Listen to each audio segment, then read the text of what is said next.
একটা পাথরের সাথে যদি সামান্য ঘষা লাগে, আঙ্গুলটাও মনে করেন ব্যথায় কেমন লাগে না? সেই জায়গায় একটা মানুষরে ভারী পাথর, যেটা ২ হাত দিয়ে তোলাও কষ্টকর, সেই ভারী পাথর দিয়ে থ্যাতলায় থ্যাতলায় মারা হয়েছে। একেকটা পাড়ি মারা হয়েছে একেকটা জায়গার হাড়, মাংস।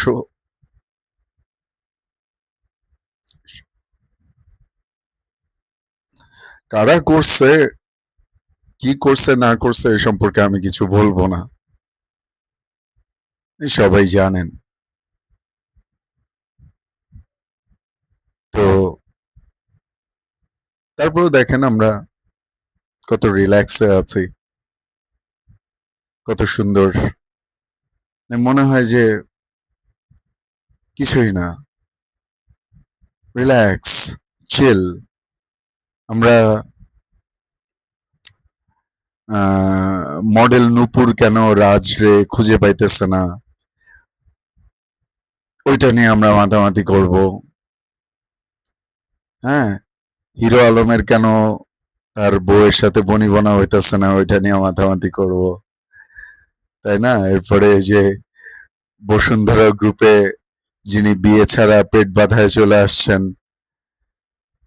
বসুন্ধরা গ্রুপের মালিকে ওনার সাথে এই কি হয়েছে না হয়েছে এসব নিয়ে আমরা মাতামাতি করব। হ্যাঁ, কিন্তু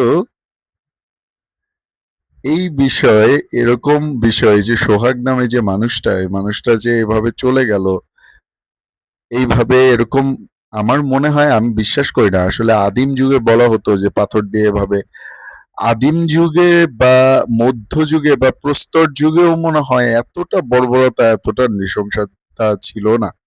আইয়ামে জাহিলিয়াতকেও হার মানাইছে। আর এদের ভোট দিব আমি, এদের ভোট দিব আমরা,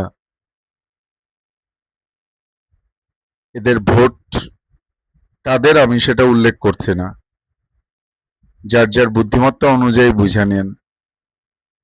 এদের ভোট, এত কিছুর পরেও, এসব দেখার পরেও সচক্ষে এদের যারা ভোট দিবে, এরা আসলে মানুষের বাচ্চা না, এরা জারজ বলে আমি মনে করি। কারণ যা হইছে, এটা আসলে অনেক মানুষ বলছেন যে পুরো ভিডিওটা দেখতে পারিনি, দেখার সাহস হয়নি। আমরা এই বাংলাদেশ চাইছিলাম না, এই বাংলাদেশ আমরা চাইছিলাম না। এত রক্ত গেছে, এত প্রাণ গেছে, এত মানুষ এত কষ্ট করছে।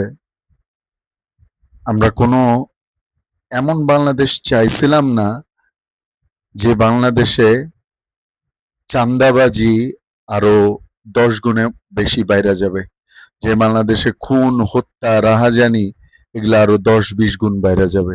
এরকম বাংলাদেশ চাইছিলাম না। এই স্বপ্ন নিয়ে এইটা হয়নি।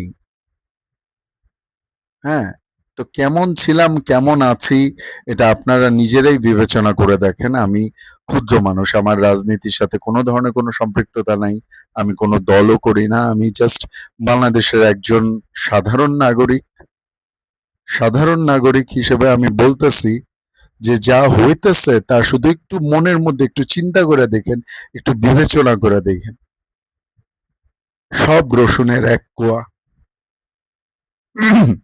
বড় বড় কথা বলবে, বড় বড় স্বপ্ন দেখাবে, হ্যান কারেঙ্গা ত্যান কারেঙ্গা, এই করব, ওই করব, সেই করব, আমাদেরকে ক্ষমতায় আনেন, আমাদেরকে ক্ষমতায় আনেন। কিন্তু দিন শেষে যেই লাউ সেই কদু, সাধারণ মানুষের নাভিশ্বাস, সাধারণ মানুষের জীবনের নিরাপত্তা নেই। আল্লাহ এই জালিমদের ধ্বংস করে দিক। এই একটা কথা বলেই শেষ করছি, আল্লাহ এই জালিমদের নিশ্চিহ্ন করে দিক। যেভাবে ওরা এভাবে পাথর দিয়ে মানুষ মারছে, যে জালিমরা এই দেশটাকে ধ্বংস করার চক্রান্ত করতেছে, স্বপ্ন দেখতেছে, ওদেরকে আল্লাহ এর থেকে লক্ষ কোটি গুণ বেশি কষ্ট দিয়ে দুনিয়ার থেকে নেক এবং জাহান্নামের আগুনে ওদেরকে ঝলসায় ঝলসায় আল্লাহ শায়েস্তা করে যেন। আমার এই সোনার বাংলাদেশকে নিয়ে যারা ষড়যন্ত্র করতেছে, যারা চক্রান্ত করতেছে এই দেশটাকে ধ্বংস করার, আল্লাহ আমার দেশকে হেফাজত করুন। এটুকু বলেই শেষ করছি। সবাই দোয়া করবেন।